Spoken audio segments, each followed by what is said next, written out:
Okay, so in the last session, we have implemented the auth service, and basically this service would be used to perform login, log out, and register user functions. Okay, now here let me add one more function so that I can get the information of the user who is currently logged into the system. Okay, so for that I'm declaring a function. Just declare the arrow function. Let get current user, and this will return the user information which is stored in the local storage. So we are going to get back it in the form of JSON. So JSON dot parser, and inside that the local storage dot get item with the argument user. Okay, so this function will give us the currently logged in user in the system. Okay, so let's save this. And what else we are going to do, that we are going to implement one more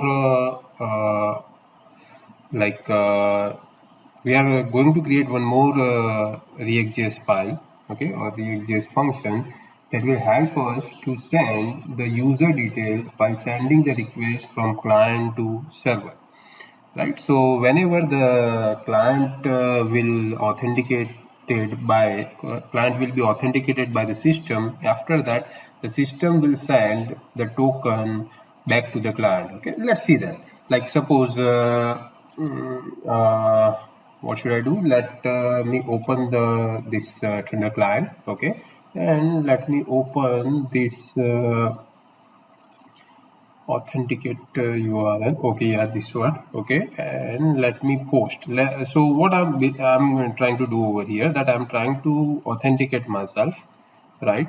Okay, so we'll be sending this request to the server. Okay, so let me check the body, that what we have in the body. So right now that username and password is admin, right? So let me just send this request to the server. So server will validate me, and the server will send a token to me, right? So guys, so whatever I want to do, like if I want to get the list of students, so at that time I have to send this token to the server. Okay, so what I'm doing right now, let me copy this thing somewhere in the notepad.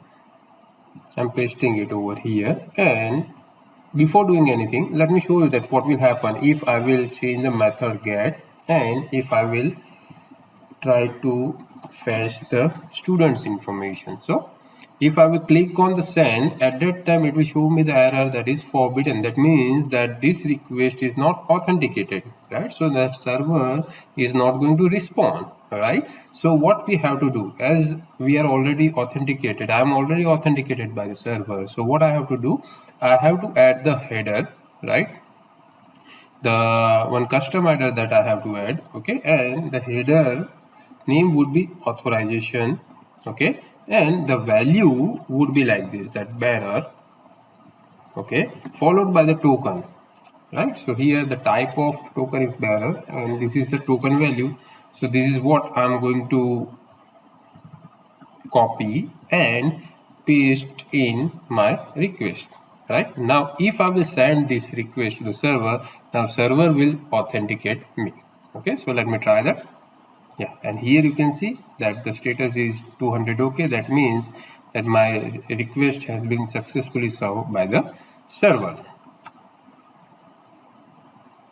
Okay, so this is what we have seen over here, that how to send the token in the headers, okay, by having this authorization field. Okay, so every time we require to do this, once the client is authenticated by the server, every time this authorization tokens will be sent back to the server, so that server can validate whether the user is authenticated user or not, or the request is authenticated request or not. Okay, so for that, what we'll be doing, let's create one more file, okay, in the service folder itself. So here in the service folder, let's create a file called data.adding .js, okay, or data service.js. This particular file will help us to send the authorization header every time whenever the request would go to the server. Okay, so let's create the file name. Let's say give the file name. Let's say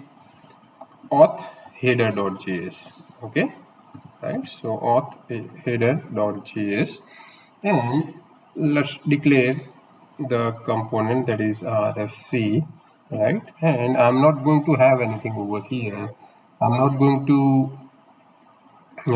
have any component inside that, but what I'm going to do, I'm going to get the current user information, which we have declared just now in the auth service, this one. Okay, so let's do that.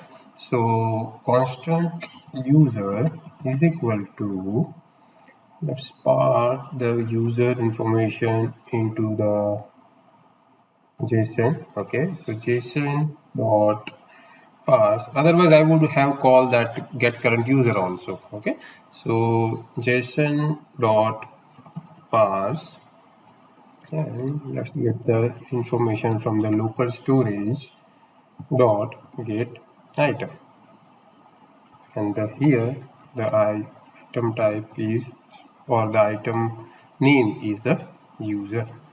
Okay, now here first I will check that if the user item is there in the local storage. Okay, so we are going to first check that whether any user item is there or not. So I'm typing user. If it is there, then you must have to check that whether the user item contains the token or not. Okay, so I'm typing for that is user dot token. Okay, why I'm doing this? So if you can recall that whenever the auth service would be, sorry, this one, that auth service would be responded by the server. Okay, let me show you that authenticate. Okay, and it has a body this. Okay, so whenever it sends the token to us, at that time the token is labeled with the token string. Okay, so this is the string that we have to specify over here, right? So user dot token. Okay, right, so this particular JSON is going to store as a user object in the local storage. So to access this, we must have to write user.token, and that is what we are doing over here, user.token. Okay, and then after that, what I can do, that if this is matching, then it is going to return the custom string. Okay, so what is a custom string? The custom string would be like this, that we want to create a header called authorization colon, the type is bearer, and followed by user dot token. Okay, right, so this would be returned whenever that the user would ask anything. Okay, or any other function would ask for the authenticated request, right? Else it will return null. Return nothing. Okay, so that's it. We are ready with the auth header, right? And this is what we are going to have, that whenever the browser will send the request to the server. That's it for this video.